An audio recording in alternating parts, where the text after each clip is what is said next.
Just me, folks. It's not Frank Zappa. Anyway, hello there, CriterioNate here, number 444, Max Ophuls La Plaisir. Oh god, I still don't know how to pronounce the hell to pronounce this.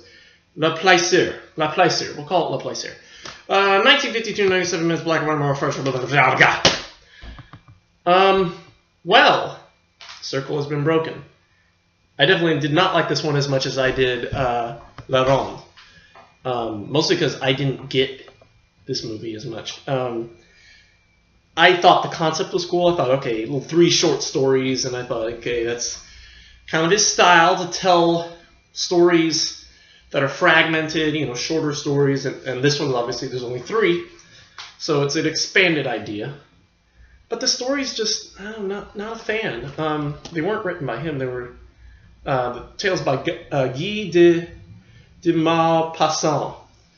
There's 3 stories. One called The Mask, which features a guy who goes out dancing at these balls, and he like wears a mask. He's like dressed like a dandy, I guess, and he ends up fainting. And when they take him, and the doctor looks at him, and they peel his mask off, and he finds out he's like an old man. So they take him back to his home, and his wife explains that he goes out all the time trying to recapture his youth and all that. And yeah, that's part 1. Now part 2 is the one I had the most issues with, because I was just like, what the hell's going on? I really did not get it. It's the La Maison Tellier, or the Tellier house.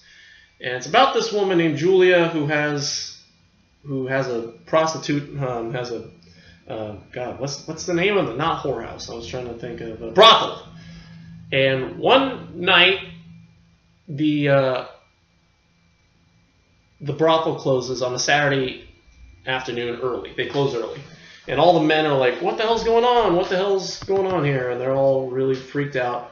It turns out that, I guess, Julia and her ladies are going to see to the first communion of Julia's daughter or something like that, or gosh, I don't remember. Like, they're going to the first communion of somebody, of her niece or something, and they end up staying with Julia's brother, who's played by Jean Gabin. Rivette, I think his name is. And so, you know, but it's sad because even him, I was just like, I was trying to piece it all together. And I guess when they get back, the men are all happy because I guess Rosa falls in love with somebody and she gets married, and I don't know. I just was like, what the hell's going on? Somebody wants to explain it to me, let me know, because I had no clue. The final story, which I can't remember the name of, is about this painter who falls in love with this model, and everything seems to be working out all right at first, but then they end up starting to fight, and she ends up leaving, and he ends up moving in with his a friend of his who's actually the narrator of the story. And when she finds him, he wants nothing to do with her, and she threatens to jump out the window, and he says, you know, it's upstairs. And so she runs up and jumps, and he suddenly is like, oh my gosh, she did it! And he ends up marrying her, and even though both her legs are broken, she's confined to a wheelchair for the rest of her life. And the last line is something like, there's no joy and happiness, or something. I'm like, what the hell is that? What the hell is that artsy fartsy crap, you know? Anyway, yeah, so I guess the source material kind of is blah. And maybe reading the original source material would have been better than watching this movie, because I wasn't highly impressed by this. I think while the subject matter of La Ronde is a little tough to figure out, or tough to swallow sometimes, I think it's definitely, the storyline makes more sense. It's a little more intriguing than any of the stories in La Plaisir. You know, they just seem to be, you know, The Mask is kind of just an image. There's no real idea. I mean, it's just kind of a story, a short story with no ending, you know. La Maison Tellier has an ending, but a very convoluted middle. the final story makes the most sense. So I guess, you know, one of the big themes is love, and just how far we push ourselves to be there for people, or I don't get it.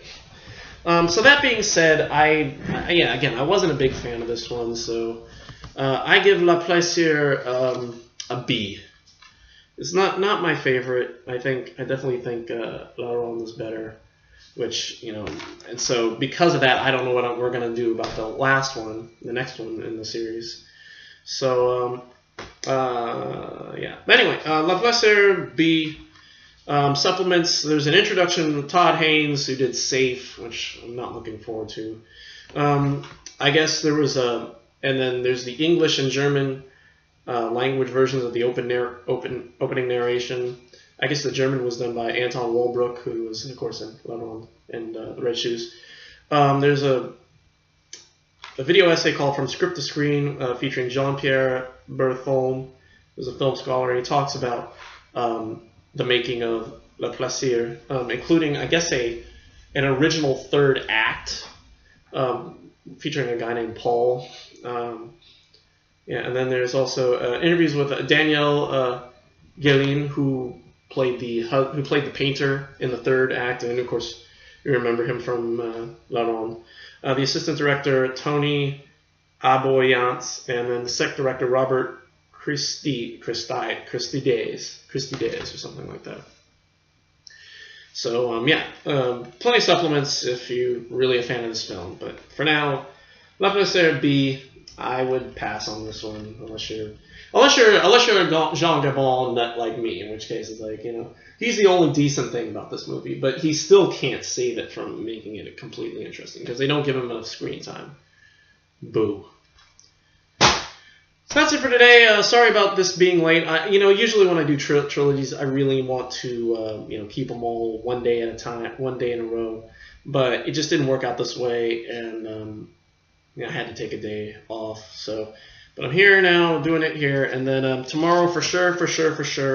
Well, actually, I don't even know if we're going to be able to do this one tomorrow. We may be doing the earrings of Madame on Friday as well.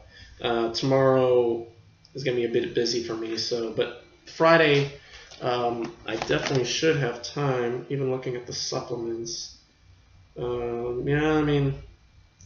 Supplement should be not too long. Movie's the longest movie, but yeah, so should be all right. We'll hopefully find time for it. I'm going to go ahead and just say wait until Friday. We'll wait until Friday. I mean, there's a chance we may do it Thursday night, but that's extremely low right now. So anyway, yeah, and then of course, sometime soon, traffic. Excuse me. And then the next week we'll get to the Aki Kaurismäki, the Proletariat trilogy, and I'll put a hold on the rest of them, and blah, blah, blah. We'll keep watching movies forever and ever. Amen. So that's it for me. Thank you for watching. Don't wear masks to a dance party, I guess. Unless it's a Halloween party, I guess. Woo-woo. Don't close your brothel for the weekend to go see your first communion, your favorite family's first communion, because your customers will get all weirded out.